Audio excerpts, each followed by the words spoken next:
Hello दोस्तों, नमस्कार। 10 minute की इस सीरीज में आज हम जो कवर कर रहे हैं जेआईबी के Indian economy Indian financial system के पेपर में इंफ्रास्ट्रक्चर वाला यूनिट चल रहा है, जिसमें हम social sector infrastructure and human development की बात करने वाले हैं। तो दोस्तों, इसमें बेसिकली जो भी ह्यूमन से रिलेटेड इंफ्रास्ट्रक्चर है उसकी बात करेंगे। तो पहले एक ग्लिम्स ले लेते हैं पूरे इस चैप्टर का, जिसमें हम एक ग्राफिक्स के थ्रू आपको दिखाएंगे कि पूरा चैप्टर हमारा ये वाली जो आज की सेक्शन है क्या रहता है। पहली बात तो है, इसको बोला गया है इंडिया ह्यूमन इंफ्रास्ट्रक्चर बोला गया है, leveraging social sector dynamics for inclusive economic growth के लिए, यानी कि सोशल सेक्टर को बहुत ध्यान में रखना है।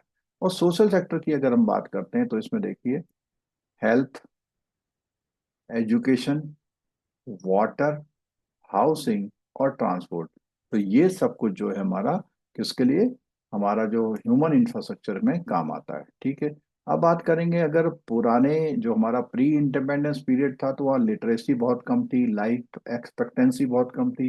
लेकिन आज की तारीख में हमारी लाइफ एक्सपेक्टेंसी 74% और 70 ईयर्स, और लिटरेसी 74+ है। ठीक है। प्री इंडिपेंडेंस में यहाँ सब ये प्रॉब्लम थी, और आज की पोजीशन जो है थोड़ा ठीक है। एक इसमें बहुत टर्म आती है, एनवायरनमेंट, सोशल एंड गवर्नेंस। तो इसको हम लोग बेसिकली ईएसजी के नाम से जानते हैं। ईएसजी क्या है? Environmental, social and governance. तो सीएसआर में जो है, सीएसआर से हट करके हमें कहाँ आना है? ईएसजी में आना है। ठीक है। और इसमें बात करते हैं कि इस समय जो हेल्थ की अगर बात करते हैं तो बजट की स्पेंडिंग लगभग 4.7 लाख करोड़, 2.1% के आसपास जीडीपी का है। ठीक है। और डिमांड की बात करते हैं, डिमांड फॉर रेजिलियंस। तो कोविड 19 के समय पर हमारे हेल्थ में काफी हम लोगों ने इन्वेस्टमेंट किया था, और उसके बाद जो मिडिल क्लास बढ़ रहे थे और कुछ बीमारियां भी नई नई सामने आ रही थी। ठीक है। उसके बाद इस गैप को भरने के लिए एक स्कीम लाई गई, क्या है? Ayushman Bharat and beyond. उसका विजन रखा गया कि जीडीपी का हम 2.5% तक का खर्चा करेंगे, और नेक्स्ट 5 ईयर में 64.180 का जो है एक्सपेंसेस इसमें करने की बात की गई। एजुकेशन की बात करते हैं तो एजुकेशन क्या है? एक फंडामेंटल राइट है। उसको कॉन्स्टिट्यूशन के आर्टिकल 21A में इस तरह का दिया हुआ है। ठीक है। और जो पुरानी अगर हम बात करें तो वर्ल्ड की जो लार्जेस्ट लर्निंग नेटवर्क है उसको पावर करने के लिए इतने लाख करोड़ का बजट यहाँ पे दिया, और जीडीपी का जो है 3.1%। स्ट्रक्चरल रिफॉर्म की बात करते हैं अगर हम, तो यहाँ पर जो पुराना मॉडल है वहाँ पर, और यहाँ पर जो नया जो एजुकेशन पॉलिसी है उसके अकॉर्डिंग नया मॉडल, यानी कि 10 साल की एजुकेशन के बाद 2 साल। लेकिन जो नई एजुकेशन पॉलिसी है, न्यू एजुकेशन पॉलिसी 2020 वाली है, 2020 वाली न्यू एजुकेशन पॉलिसी है, उसमें 5 ईयर फंडामेंटल है, जिसमें 3 ईयर का आंगनवाड़ी है। ठीक है। उसके बाद 3 ईयर प्रिपरेटरी। तो हम ऐसा कह सकते हैं जो स्टार्टिंग वाले 8 ईयर है वो फिफ्थ क्लास तक है। उसके बाद फिफ्थ के बाद हमारे यहाँ पे जो जो जो क्लासेस हैं, मिडिल क्लासेस हैं, 6, 7, 8 हो गई आपकी, 6, 7, 8 हो गई। और उसके बाद 9, 10, 11, 12, यानी ये स्ट्रक्चर रहेगा। और आने वाले समय में जो है फैमिली वेलफेयर के थ्रू स्टेबलाइजेशन करने की बात करी है। और यहाँ पर जो फैमिली प्लानिंग की बात आती है तो इसमें क्या है? Voluntarily integrated and free ecosystem की बात की गई है, इम्यूनाइजेशन की बात की, न्यूट्रिशन की बात की है, और मैटरनल हेल्थ और कॉन्ट्रासेप्शन, यानी कि जो फैमिली प्लानिंग की बात की गई है। ठीक है। और physical power behind the mission. तो इसमें जो है ये सारा जो खर्चा है इस मामले में 9% ऑफ द जीडीपी करने की बात की गई है। Inclusively inclusivity in the ultimate growth story. इसमें क्या है कि जो हमारे लिटरेसी है, from 17% literacy to global hub पर लेके आएंगे, और जो नए रिफॉर्म्स हैं वो करेंगे, इन्वेस्टमेंट 9% करेंगे। ये सब कुछ इसमें देखने को थोड़ा सा डिटेल में और देख लेते हैं इसमें, इस चैप्टर में क्या है, फिर उसके बाद हम कुछ क्वेश्चन करेंगे। तो जैसे सोशल सेक्टर की बात आती है तो ये हेल्थ, एजुकेशन, वाटर सप्लाई, ये सब कुछ क्या है? सोशल सेक्टर के पार्ट हो जाते हैं। और बेसिकली ह्यूमन डेवलपमेंट की खास बातें इसमें की जाती है, और इकोनॉमिक ग्रोथ की पॉजिटिव एक्सटर्नलिटीज लाई जाती हैं। एजुकेशन और हेल्थ को इम्प्रूव किया जाता है, प्रोडक्टिविटी और पब्लिक इन्वेस्टमेंट जो होता है सोशल इंफ्रास्ट्रक्चर में बहुत वाइटल और इंक्लूसिव डेवलपमेंट का रोल प्ले करता है। हिस्टोरिकली इसको नेग्लेक्ट किया गया था, लो लिटरेसी थी, ये सब देखा था अभी हमने। और इंडिपेंडेंस के बाद ही थोड़ा सा यहाँ पे इम्प्रूवमेंट देखने को यहाँ पर मिलता है। ठीक है। ईएसडी की एनवायरमेंटल सोशल एंड गवर्नेंस, अब जो है यहाँ पर जो सीएसआर था उससे बढ़ करके हमारा क्या हो गया, एनवायरमेंटल सोशल एंड गवर्नेंस की बात की। Used by investor to assess ethical and long-term impact of businesses, banks disclose diversity, human rights and workplace, ये सब देखने की बात आई यहाँ पर। उसके बाद हेल्थ सेक्टर में जैसे हमने बात की थी कि एक तो कोविड की वजह से जो था हमारा, जरूरी हुआ कि हम लोग एक अच्छा हेल्थ सेक्टर लेके आए। बजट यहाँ पे बढ़ा दिया गया, आयुष्मान भारत मिशन लाया गया और गोल किया गया कि इस प्राइमरी और टर्सरी केयर जो है यहाँ पर मजबूत हो जाए।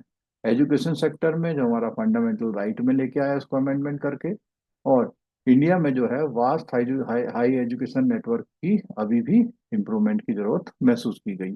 और यहाँ पर एजुकेशन जो स्पेंडिंग है 3.1% ऑफ द जीडीपी पे लाया गया। और जो नई पॉलिसी थी वो यहाँ पर जो न्यू एजुकेशन पॉलिसी लॉन्च की गई, जहाँ पे पहले पुरानी 1986 की चल रही थी। ठीक है। फैमिली वेलफेयर में बहुत सारी स्कीम्स लाई गई और पॉपुलेशन को स्टेबलाइज करने के लिए और मैटरनल चाइल्ड हेल्थ को भी इम्प्रूव करने के लिए India launched world first family planning programme in 1952। Service include MCH IEC, ये सब चीजें नई नई स्कीमें लेकर के आया गया। ठीक है दोस्तों, इस पे हम बेस कुछ क्वेश्चन कर लेते हैं। Which of the following is a key component social sector, social sector का इनमें से कौन सा जो है की कंपोनेंट है? फॉरेन एक्सचेंज रिजर्व है, डिफेंस प्रोक्योरमेंट है, या हेल्थ एंड एजुकेशन है, या इंडस्ट्रियल लाइसेंसिंग है?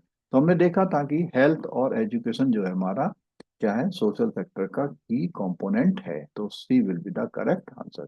नेक्स्ट क्वेश्चन की बात करते हैं यहाँ पे।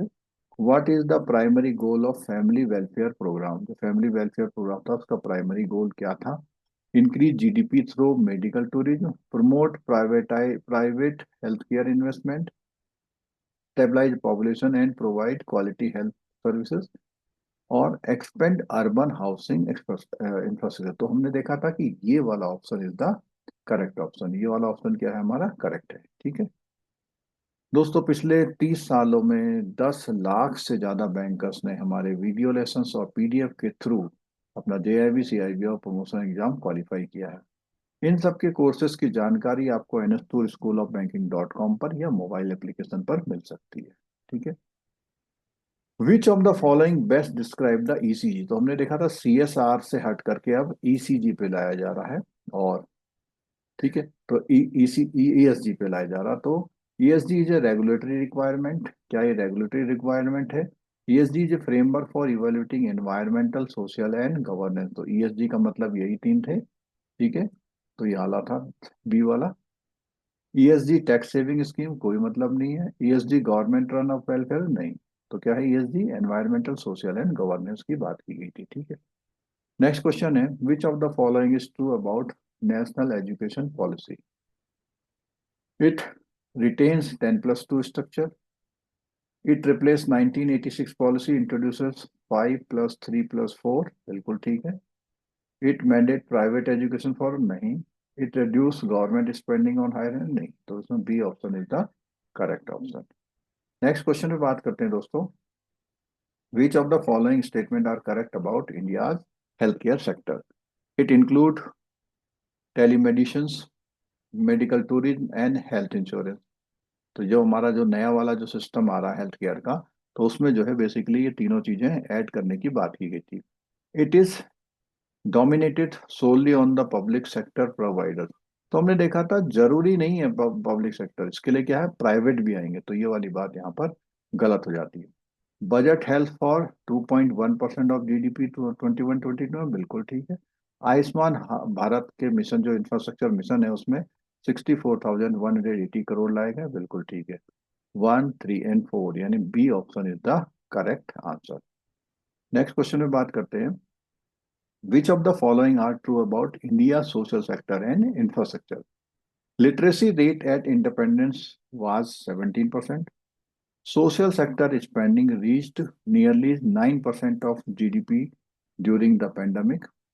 ESG is a government-run social welfare scheme. Education and health are unrelated to the economic growth. तो हमने देखा था लिटरेसी रेट इंडिपेंडेंस में ये थी, बिल्कुल ठीक है। सेकंड, सोशल स्पेंडिंग जो थी वहाँ पे अभी जो है अब जो पेंडेमिक के ड्यूरिंग में 9% की बात हुई यहाँ पे, बिल्कुल ठीक है। ईएसजी गवर्नमेंट रन सोशल नहीं, एजुकेशन हेल्थ आर अनरिलेटेड नहीं, रिलेटेड होते हैं, तो यानी first and second are correct option. दोस्तों ये आपने लेक्चर देखा। इस लेक्चर के रिलेटेड कोई अगर क्वेरी है तो आप क्वेरी कमेंट बॉक्स में डाल सकते हैं, या आप ईमेल भी कर सकते हैं। सेशन अच्छा लगा तो लाइक करिएगा, शेयर करिएगा, सब्सक्राइब करिएगा, बेल आइकन दबाइएगा। आप लोग दोस्तों चैनल पर क्लास देखने आए, आप सभी का बहुत बहुत धन्यवाद। Thank you so much. मिलते हैं दोस्तों नए वीडियो के साथ जल्दी।